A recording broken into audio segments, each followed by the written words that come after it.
Okay, so first, it's a good question. First, Black History Month, so we'll tee off with the African American numbers. So, 18,000 new car dealerships, of which there are about 266 African American owned new car dealers, and my dealership is actually 266, which is interesting, right? And so, globally, we represent 6% of the minority, 6% of the dealer body. And over 30% of the consumers are minority, which my brother Mark will probably touch on. So Damon, before we go away from that, you said 266. Does that mean that there's 266 Black owners?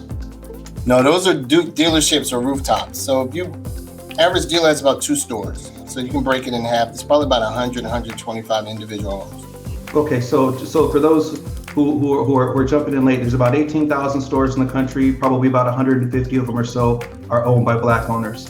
And I'm going to ask you one more question to help set the stage on that. From your estimation, how many of those Black owners identify as female?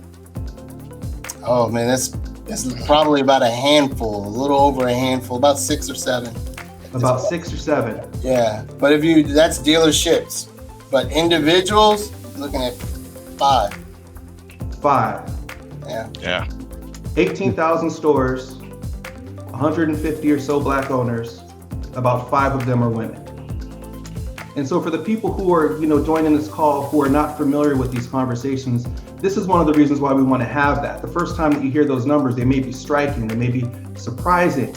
And the more people who understand the scope of what we're talking about, probably the more effective these conversations are going to be. Does anybody else have anything they'd like to chime in? I would, Matt. I just want to add a little bit more color to my brother Damon's initial leading comments. So he said 266 rooftops for African Americans out of the 18,000 total dealers. That's only 1.5%. That's 1.5% of all dealers. That's I'm shaking my head, and you can read between the lines when you compare it to what African Americans contribute to the new vehicle bottom line, which is almost 1 out of 10 new vehicles sold, African Americans purchase. They represent 9% of all new vehicle sales right now, going into 2022. And women, I'll just give you an overarch because we don't want to break it down into the microcosms. 42% of all new vehicles sold or purchased in the United States are purchased by women, just all women. So again, you start looking at that, and that we've got a long way to go. So this conversation is very timely and much needed.